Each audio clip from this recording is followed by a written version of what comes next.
have economic data that has come in from the US. What repercussions do you see of that in the Indian markets, and do you to India, and do you see a rate cut really happening in the US this year, given this economic data coming in? Yeah, good morning, Amit. See, my guess is that interest cut rates are now ruled out, considering the kind of trajectory which we have seen in the inflation data.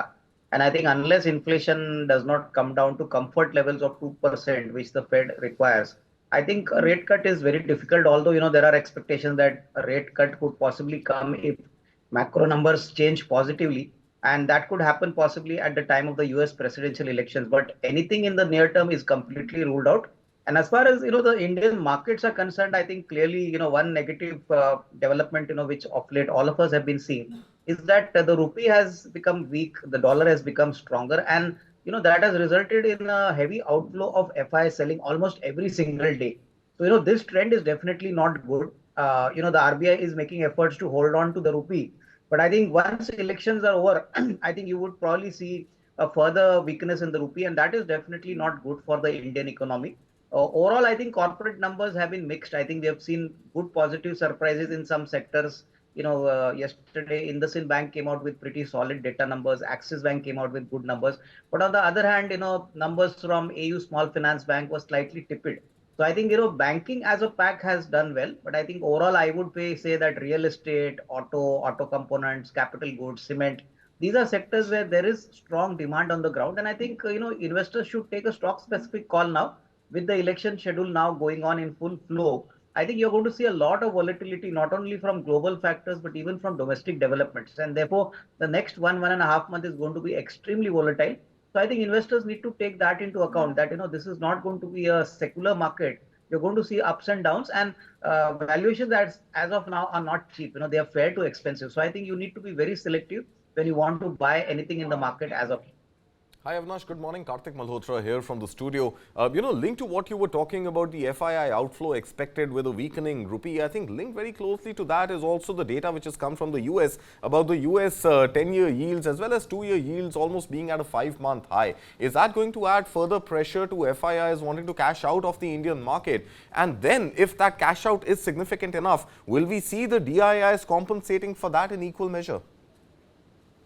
Yeah, that is exactly what is going to happen because, if you see the inflows for the local institutions, the average, SIPs every month are now averaging around 19,000 crores. So they have a large liquidity to, battle the FII outflow. And that is something which has helped the market, continuously go up. Like today also the markets have, moved up clearly because there's strong kind of liquidity support from the local institutions. Right. And I think most of this money goes in the large cap, in the visible stocks, and they are compulsory required to invest about 90 to 95% of the AUM immediately. So I think yes, there is a possibility that this trend will continue till the time bond yields don't contract. And I think this is exactly what the market is also discounting now. I want to also spend a minute with you on oil because oil, unlike, the expectations after Israel did, retaliate against Iran, the expectation on oil was that oil markets are going to become expensive and crude is going to rise. But we've seen that overall the oil markets have not really, been as spooked and as shocked with what is happening in West Asia as investors were perhaps expecting them to be. So what is your long-term view on oil and how do you see that playing on inflation both in the US as well as back home here in India? So I think, crude prices unlikely to, jump significantly because at least now the geopolitical, scene is little more, soft and silent. And I think, Israel, Iraq, which actually what happened now, I think very clearly the market now has got a feeling that no major kind of further development could happen in this pocket. And that would mean that crude prices would remain in a very close range between say $85 to $90 a barrel. And at these levels, I don't think you're going to see any negative surprise, for the Indian economy. Yes, if the crude prices go above $100 a barrel and there are some further negative geopolitical developments, then I think that could upset the cart. But yes, I think inflation to a large extent would be dependent on how crude moves up. I think for the Indian context, we would also like to take, signals from the US economy. And I think unlikely to see at least a rate cut happening in the next, say, 2 to 3 months. So I think post-elections, we'll have to see how the macro numbers pan out. But I think yes, crude prices currently, at least my view is that they should remain in a band between say 85 to $90 a barrel, and things should settle down. So I think there's no need to panic on this front. No need. Markets today in India, unlike the West, are slightly in the positive, although muted. Are they reacting to the economic data that has come from the US, and more the chance that there will not be any rate cuts in the West this year, likely? So I think, see, my guess is that markets are now going to be guided more by domestic factors. The global data point, which came out yesterday about US GDP numbers, I think is unlikely to have any immediate impact on the markets, at least in the short term. I think the main agenda for the markets here would be how the elections pan out, what's going to be the final result. And I think, these data points would be more important in the current context.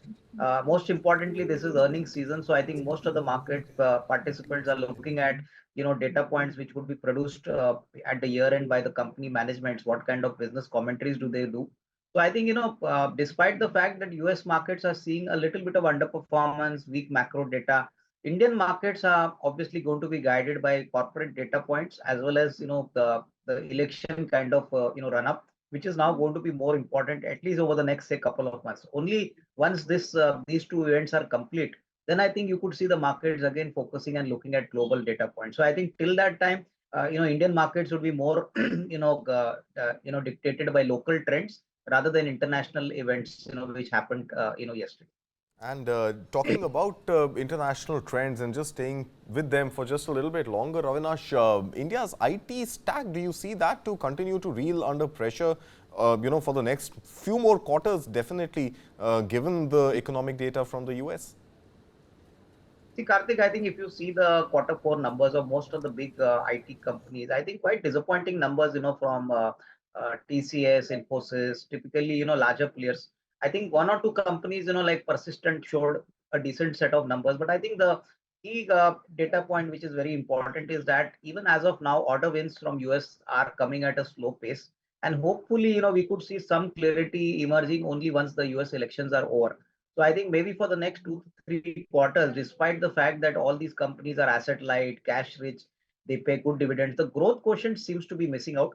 And I think till that time, IT would definitely be an underperformer. I think even if one were to look at, companies like Tata Technologies, which are very solid, have got a very solid clientele, even this kind of stock is underperforming in the market as of now. So I would believe that, investors should take a slightly longer term call if they want to bet contra on this sector. Maybe next couple of years, they could make decent money. But in the near term, this sector would at best be a market performer.